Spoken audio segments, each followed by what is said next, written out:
strong. This way. This one plays with the relaxation. So,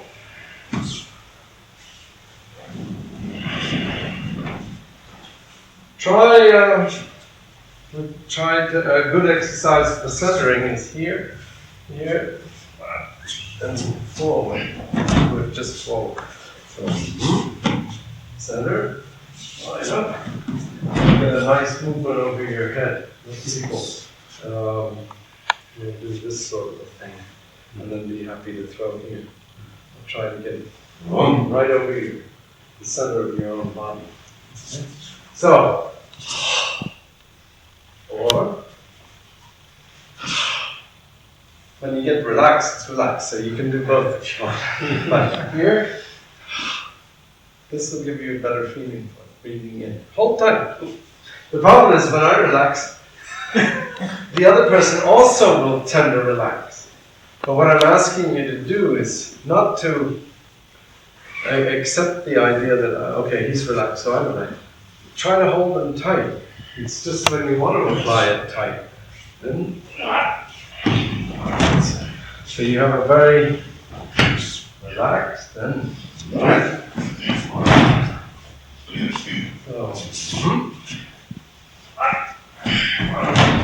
okay, get your whole body working in there. Yes.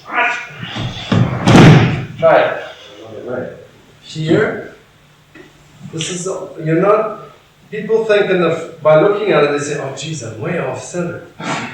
And it's true for just this moment. But here, bring your center to the hand. Don't try to bring the hand to the center. That's fighting against it. So here. Then, this is not my hand that I need to raise up. Hold tight. Here. But here is relaxed. And then with your legs up here. So, I mean, it has to be somewhere in your body too, but it's not just the arm going. Okay? That's the whole point. You're using your body differently. So one, center. Oh, this is my leg. And you have room here. You brought him up on his feet, is what you want. Not here before you start throwing. And then here. And that way it becomes an exercise that's going to give you the elements that we need for Shiwan. We'll look at later. This movement you'd never do it on anybody out there in the street. It's totally training you. Nobody's going to hold. But take it for what it is. It's a very, very good practice to get your body together. All unified. Centered, balance, unification, breathing, Kokyu-nage, all these things that are so important. Is to think very often the relationship that there can be between a movement that you would do standing and you might do sitting and you might have to do in other situations. Unless we forget about it. Something that works in one place, we say, okay, great, and then we try to do it somewhere else, it doesn't work. So, let's look at the attack first. To attack somebody in Suwari-waza with Katate-Ryote Dori, you need to be mobile and basically stable and centered. This is not going to be much good. All he has to do is put his hand, he can knock you down very easily. So, here, the position that you use when you do shiko, for example, here, this middle part is where you want to hold him so that his movement is truly in trouble. If he wanted to draw a sword or something, if you were like this, it wouldn't stop him, I don't think, doing anything like this. But if you're here, you can use your knee and your arm and this part and the rest of your body. This is going to give him some trouble. Okay? And you're in Hanmi. Okay? So like this. Try it. Just try the attack this way. Right? And you're here like this. This is the exact same position that you find when you use the When you use a sword, if you wanted to draw a sword, right? This way, so that you're in a position where you're stable and you can move and stand up and be mobile. Okay, it's called Handachi. Sometimes that position. Sometimes it's called Yai Koshi. Koshi is it's like Kokyu-nage, it means the hip. So here it's Handachi. I'm half standing. It's mobile and it allows me to come and your hands. So here, and if he wanted to do something, I'm in a position of controlling and stand up and move, and if he wants to start pushing me around or something, go ahead. Oh, here, so I can move here. I can stand up, I can control. So you want to be mobile. Let's try it. One this way, right? The other this way. And this third one, which renounced this, and then pop this way. So try the first two. Try whichever one you want, but try doing Kenkan the way we did it in the beginning of the class. I enjoy doing things this way in a class because everybody is afraid to really say what they think. Because they think something, there must be a mysterious thing or a secret, and it should have been working and it wasn't working. And so they are afraid to say very much that, well, it didn't work. Okay? It didn't work. It's not satisfying. There's a problem when you hold that much. It's a powerful hold, and that's good. So you just learn that that's the way you can hold in Suwari-waza, this way, and it's effective. So that's good. You should be happy about that. But this, trying to do your Tenkan last before, this is not effective. Okay? So we'll take the third way, and you do this. Boom, leave it to it. This is not a problem. And then straighten it up. Okay? So pick the third way and see how you find now the foot, whether it works or it doesn't work.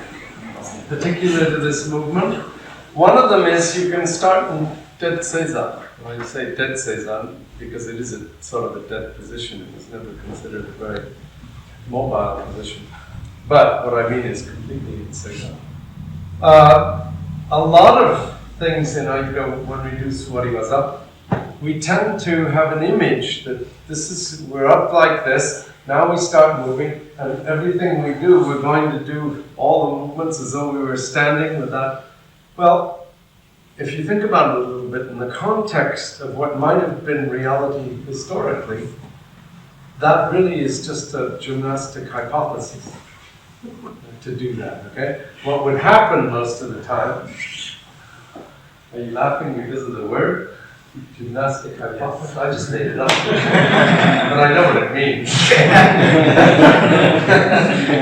But the point was that, I mean, you usually didn't play at attacking over and over again for one, so when there wasn't a dojo, and if you were attacked, you were basically attacked in this position when you were sitting.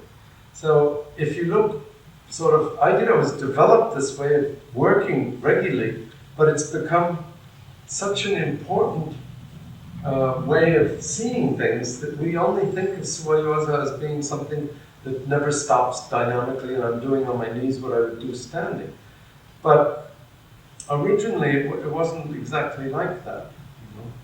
And you can see that in other, like Daito-ryu, which is older than sort of the father or grandfather of Aikido. You can see that they work specifically from this position. They start here and they go back to this position. And of course it's not as dynamic and it's not as beautiful and impressive, but it's closer to what was the situation. The situation was you were sitting having a cup of tea or talking or something, and somebody came along and grabbed you, and you had to deal with it. So it's very often interesting in Aikido to go back to roots and try doing things from here. Because when he comes along and attacks, if somebody says you've got to do ikkyo, this poses a lot of problems that you're down. It's easier when you're up because you're already higher, you're already dynamically in a position where you can move. But starting from here, one time and he comes here, is interesting to work on. So anyway, where here, the point is not to put anything at all here. As soon as you put that, he resists. Just leave it all and get the hell out. Just move over, right here. Then, here. This is already good enough to put him off of balance and ruin his attack. His attack is no longer valid. So you're here. The other thing is that you mustn't forget, this is hell. The rest of you has got a lot of freedom. And in particular, this has a lot of freedom. Your elbow. Oh, you can use that. There's nothing that says you can't. I'm not telling you to hit him, but it's part of the mechanics you can use. So think about it. Get out of the way, line up, and simply work on him with the body, the part of your body that's free. Don't always insist. This is a mind problem. People come up, they go, bang, he grabs here. Now my mind is taken by this, and this becomes the focal point of all my efforts. I want to do something here. It's reassuring because him holding here is also a point where I can feel what's going on. Not to work there is often a question of being very precise, because I have to work just in space. There's nothing, I'm not getting any information elsewhere, I'm just, it's just in relation to him in general. But I'm not getting any information, but he's not getting any either. And this is what you want to create. Until it's too late. Now it's, okay, you can do this. Okay. Let's try it. The other, you can do it as a hypothetical study situation. It's sort of fun to do. So we may as well. Remember to go out in a this direction where he has no support would probably help. Try it. You can do this more easily if you're here to do like this. You still have the problem of him being higher than you, so he's very often in a position to push down and bother you. So, what I suggest you try, even if you started from here, is this way. Now, I haven't done anything. Okay? Don't even bother with him. Okay? So, by standing up here, you center your hand at the same time. So you're doing, two things at once. Then simply come in and do the movement that you want to do. So, here it's centered. And you want to watch out for space. Here, turn, and when you stand, don't allow this to influence you. Hold tight. If I do this, now I'm stuck. I've lost my center. Here, put this out, about here,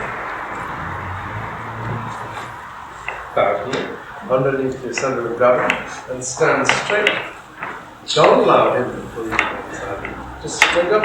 When you go straight up, he can't be centered. You're centered. Then you can attack for the rest. Okay? But don't allow yourself to be influenced. Psychologically, remain free. So here, then this is nice. This is even a point where he starts saying, "Oh, maybe I gotta pull it up." Okay, this for him is critical. Okay. Then don't put it in here. It's like let's see. Sit down. If I had, do you have a belt? Back to the main part of the body. All of this is wasted space, right? So that, thanks. I don't know. Good job. That's it. Yeah. So if I want to lift him up and I'm doing like this, all of this is wasted. If I can get this all tightened up, then I can have an action on him directly. So you want to create that same feeling here. Here, then this way. Leave your arm and use your legs. and this way, boom, this will have an action. But if you try to do this, because of the bending, it's like as though this was this way. I'm losing that advantage of having this here. Okay? It works both ways. Okay?